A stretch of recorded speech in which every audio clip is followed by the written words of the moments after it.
Ketika kita memiliki masalah, silahkan Bapak Ibu semuanya buka Google. Kemudian kalau punya masalah seperti tadi, silahkan juga buka YouTube. Dan lagi Bapak Ibu semuanya, saya punya teknologi lagi supaya Bapak Ibu semuanya lebih mudah dalam menyelesaikan permasalahan usaha tani, yaitu apa? Menggunakan ChatGPT. Kembali ke materi ChatGPT tadi. Langsung bukakan di Google aja, langsung buka ChatGPT. Nah, buka obrolan baru. Nah, ya. Misalnya, Pian sekarang sedang menghadapi masalah apa nih? Tanaman. Apa kira-kira yang dihadapi? Boleh silakan apapun. Layu tanaman terong. Oke. Berarti cara mengatasi layu tanaman terong gitu Pak? Ya enggak kira-kira? Cara mengatasi layu tanaman terong. Oke. Silakan ketikkan di ChatGPT, tuliskan 10 penyebab tanaman terong menjadi layu. Tuliskan 10 penyebab tanaman terong menjadi layu.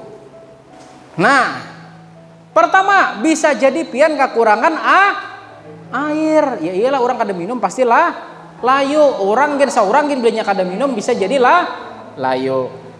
Kemudian yang kedua, overwatering. Nah, bisa jadi juga menjadi penyebab tanaman terong menjadi layu. Kemudian ketiga, serangan hama.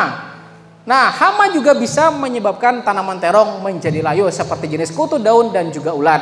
Nah, nomor 4, penyakit tanaman. Penyakit seperti layu bakteri atau layu fusarium dapat menyerang tanaman terong dan menyebabkan layu serta kematian tanaman.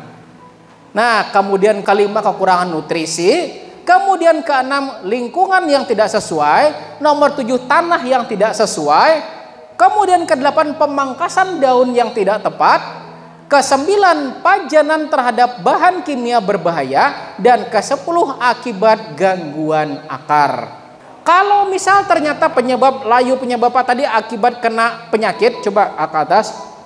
Nah, penyakit tanaman berarti nomor 4, maka silakan tuliskan lagi di bawahnya.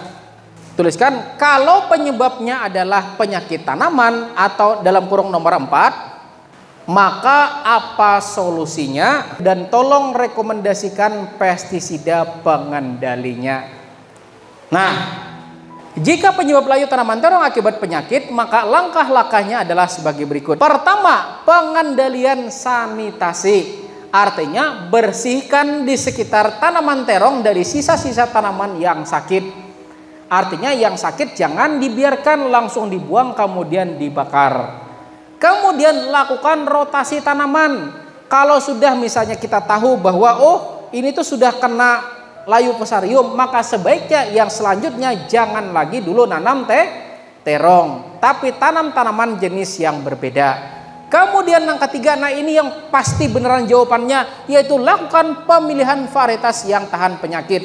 Jadi pernah suatu ketika Bapak Ibu semuanya, gitu kan, ada teman saya yang daerah Playhari. Jadi teman saya daerah Playhari di sini itu nanam tanaman terongnya tuh bagus banget daerah Playhari sana. Kemudian teman saya lagi di daerah Batang Alai Utara sana tahu bahwa teman saya yang dekat di Playhari sana tanam terong sampai 1 hektar berhasil. Dibawa benih tersebut ke daerah Batang Alai Utara ditanam. Faktanya ternyata nanam 10 burungan layu separuh. Kenapa coba? Pertama, daerah Playhari tinggi atau rendah? Wadah kita rendah, sama atau beda? Berbeda. Kemudian teman saya yang di Playhari itu nanam pada saat kemarau. Teman saya yang di sini nanamnya musim hujan. Ternyata layu. Artinya apa? Ternyata pemilihan benih yang tepat bakal mengurangi resiko kita juga kena penyakit. Artinya pilih benih yang tepat gitu kan. Silakan cari deh di kemasan tersebut tahan fusarium, tahan virus kuning, kan ada biasanya kan. Nah, silakan pilih. Lalu keempat, pengendalian kelembapan. Nah, ini juga penyebab juga perkembangan dari penyakit. Faktanya Bapak Ibu semuanya, penyakit bisa berkembang akibat kelembapan lahan yang tinggi. Maka solusinya apa? Nomor 5, penggunaan fungisida. Fungisida rekomendasinya berbahan aktif fosetil aluminium, kemudian berbahan aktif fluazinam atau mancozeb dapat efektif mengendalikan penyakit layu bakteri atau layu fusarium pada tanaman terong. Mancozeb ada megajeb, ada antila, ada diten. Nah, metodenya adalah layu fusarium di daun atau di akar, di bawah. Maka jangan disamprot, tapi dikocor. Kan kayak gitu. Ingat ya, cara pengendalian penyakit kita harus tahu. Ini penyakitnya disebabkan dari atas atau dari bawah. Bila dari bawah, fungisidanya dikocor. Bila dari atas, fungisidanya disemprot. Kan begitu. Jadi silakan gunakan bahan aktif mancozeb, silakan dikocorkan. Kemudian lagi di sini rekomendasinya menggunakan bakterisida. Silakan Anda gunakan bakterisida yang mengandung oksitetrasiklin atau streptomycin. Mungkin diperlukan, tapi kalau sepengalaman saya cukup bakterisida yang berbahan aktif tembaga hidroksida juga bisa. Tembaga hidroksida misalnya kuproxat, kopsid. Nah, jadi ini langsung kelihatan jawabannya, ya enggak?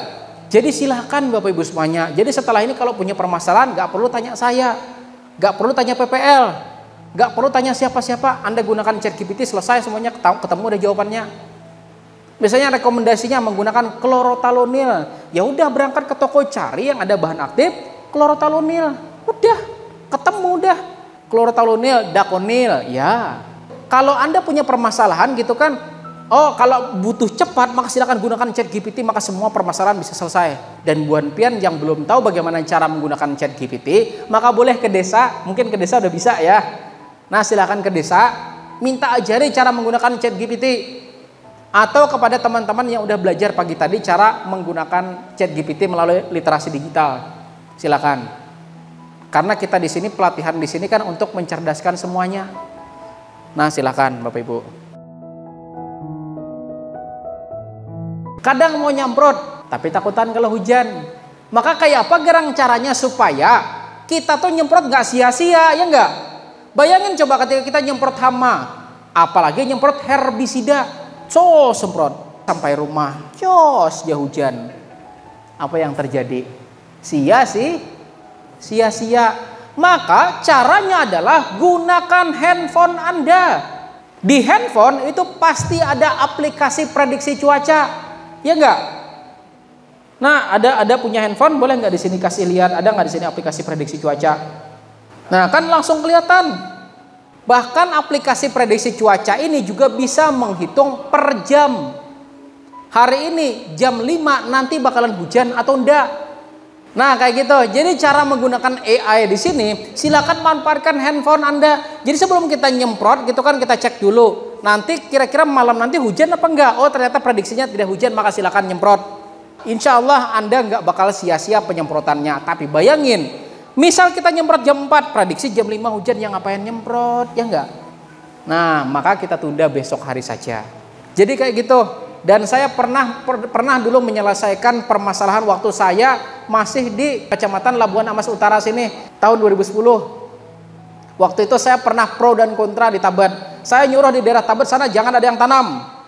Orang-orang, apalagi di sana kan ada payunan, ya enggak? Pokoknya jangan ditanam. Karena tahun 2010 saya sudah menggunakan AI.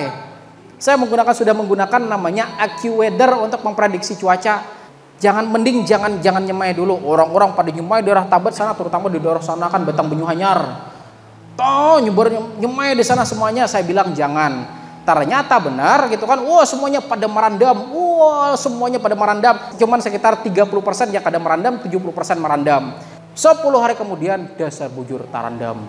Hujan 2 hari berturut-turut. Nah begitu. Jadi zaman dulu itu saya sudah menggunakan gitu kan. Zaman dulu kan teman-teman saya, petani-petani mitra saya itu kan Pak Yunan. Dulu waktu arwah Haji Asri. Pokoknya dulu saya waktu masih usia 20-an, saya mungkin anak-anak gitu kan zaman dulu. Tapi orang-orang tua yang mau manut alhamdulillah gak kerendam. Yang daerah sana yang betul-betul hanya game sebertahan. Ulun ingat banget karena 2010 ulun di sini. Artinya sekarang tuh zaman sudah berkembang. Silakan gunakan handphone masing-masing. Zaman tahun 2010 cuman ulun yang pakai smartphone. Ulun dulu 2010 punya handphone namanya HTC, harganya 8 juta. Saya beli untuk memprediksi cuaca dan menggunakan AI di sana. Sekarang HP yang 500 ribu pun sudah ada prediksi cuacanya, ya enggak? Sekarang silakan gunakan aplikasi prediksi cuaca. Anda mau nyemprot gunakan prediksi cuaca. Mudah-mudahan Anda nyemprot jadi tidak sia-sia. Nah, seperti itu.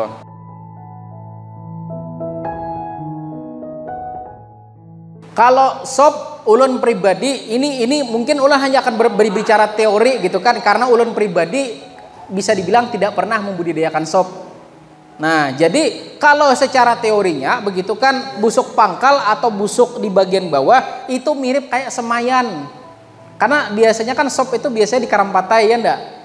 Nah, semayan kita kan kadang di Karampatai juga, ya enggak?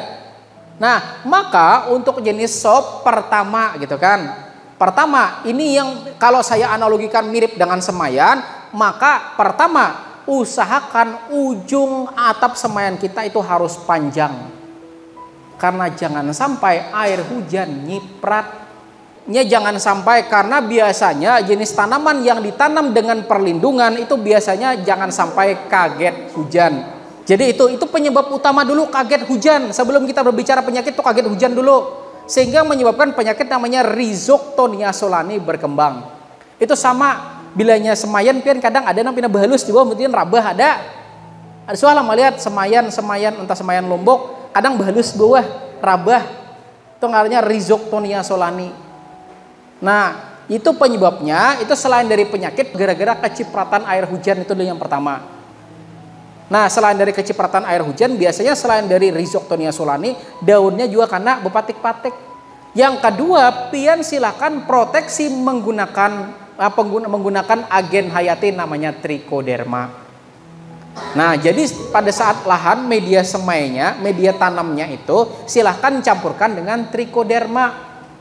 Karena trichoderma dapat melawan namanya Rhizoctonia solani. Ini kalau di Semayan ya, di Semayan saya tidak berbicara ke tanaman sop karena saya pun tidak pernah membudidayakan di sana. Tapi kalau Semayan kami media tanamnya cuma 2. Itu arang sekam dan juga tanah pupuk kandang.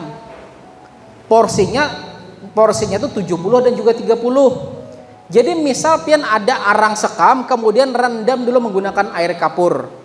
Kemudian setelah itu pian tambahkan tanah pupuk kandang yang diayak. Porsinya 70-30. Jadi bila 2 karung arang sekam yang sudah kita rendam dengan kapur, tambahkan 1 karung tanah pupuk kandang. Sebar aja tanaman apapun yang kita semai, dijamin luar biasa pertumbuhannya. Saya kebetulan melatih persemaian di Batang Ale Utara, media tanamnya sama, menggunakan arang sekam dan juga tanah pupuk kandang, atau medianya menggunakan arang sekam dan juga lapukan daun-daun. Kalau pian tidak ada sekam, maka gunakan arang bakaran jerami. Ada kada? Nah, silakan pakai. Kan di lahan kadang kita ada orang getal tangan ya, kadang mau pancis cus langsung terbakar ya kada. Tapi silakan manfaatkan arangnya. Kan ada di bagian atas arangnya ya kada. Nah, arangnya itu juga boleh diambil. Aktivasi menggunakan rendaman kapur. Jadi kapur itu sekilo kapur tambahin 20 liter banyu, randam aja ke situ.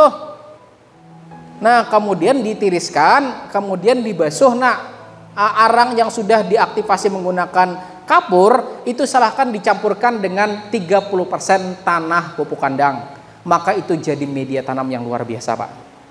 Silahkan terapkan ke sop juga, insya Allah luar biasa.